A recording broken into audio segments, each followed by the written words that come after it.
Welcome back. 17 minutes past 6 on this Friday morning. Now, in 2006, the Freedom of Expression Institute lodged a complaint with ICASA against the SABC following a report that some political commentators were banned from the SABC for being critical of government. ICASA's Complaints and Compliance Committee presided over the matter and ruled that it did not have jurisdiction over the editorial independence of the SABC.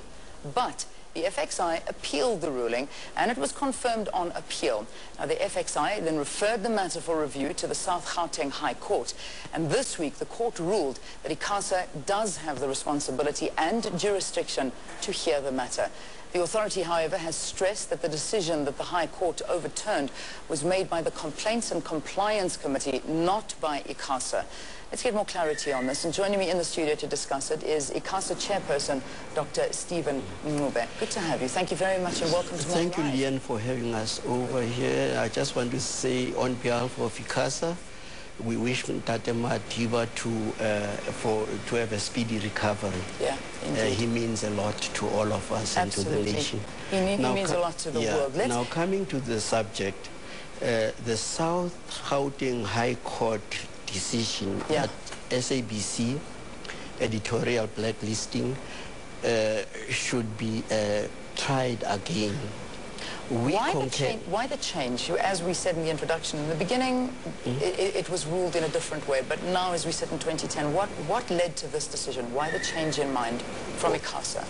No, actually, to be quite honest, because of the scope and magnitude of the problem, ICASA has a special body, things that the council could not finalize, in their own ingenuity, is always referred to the CCC. CCC is an autonomous body created by ICASA to handle such matters so that there should be neutrality in the decision. And this CCC is composed of eminent people, and the judge presides over that. Yeah. The judge was rather scathing of ICASA during his ruling. The judge was rather scathing of ICASA during his ruling. Yeah. He said that the committee's refusal to preside over the matter gives the impression SABC can act with impunity. What is your response to these comments? No, I really concur with the judge that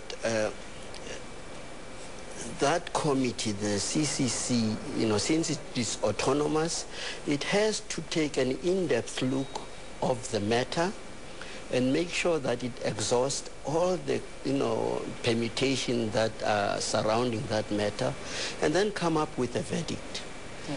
But what I want to emphasize is that ICASA has no jurisdiction over what the CC comes out with. Yeah. Why did it take a court ruling for ICASA to get involved? I mean, the FXI had a valid complaint saying that the SABC seemed to have banned certain analysts. Is this not a legitimate concern? Why did it take the ruling for ICASA to act? No, ICASA is always a transparent, body. Whatever complaints come in, they look at it as a council, and if they feel that the matter cannot be closed, within what they are discussing, cannot reach a logical conclusion on the matter, they then refer it to CCC. Yeah. Which I'm understanding. And which is what happened here. In this case. Yeah. Just in terms of, let's get a better understanding then, because from what I think the public and what we understand, ICASA's real aim and basically the responsibility is to hear matters relating to unfairness and biased media coverage. Yes. Is that correct? Yes. So would the blacklisting of certain analysts or commentators not fall into that realm? Yeah, no, we always want to make sure that SABC and all the broadcasting corporation maintain a very high standard, both morally and ethically.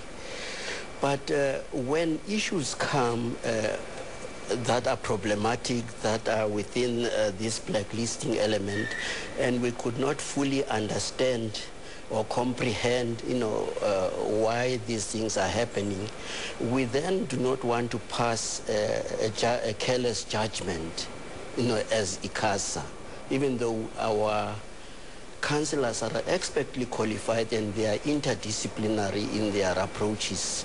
But when we feel that the severity of the matter is so serious that it requires a separate body, that's when we refer this matter to the CCC. Yeah. The CCC is our own creation based on ICASA Act. Let me ask you this question. You were not the chair at the time when, this case came about. Being the chair now, say this case had to arise as you are sitting as chairperson, would you have looked into it as ICASA? Oh, certainly, most certainly. You would have made a different decision. Yeah, but I do not want to say that often people, when they assume a responsibility, they don't want to take responsibility in terms of interregnum. When Leanne sits here and when you leave and a new person comes here, there must be continuity. And this is one of the biggest problems in South Africa right now, is that when a person takes over something, it's as if he has parachuted from heaven and it discards what has happened. I take full responsibility of what happened in the past because I see myself as a continuity of ICASA. However, you would have done things differently. Oh, most certainly. So let's now look forward. When will the Complaints and Compliance Committee actually convene to have a look into this matter? Right now, Leanne, I can safely say that the whole CCC is being re-engineered. We are going to have a new chairman appointed, and then after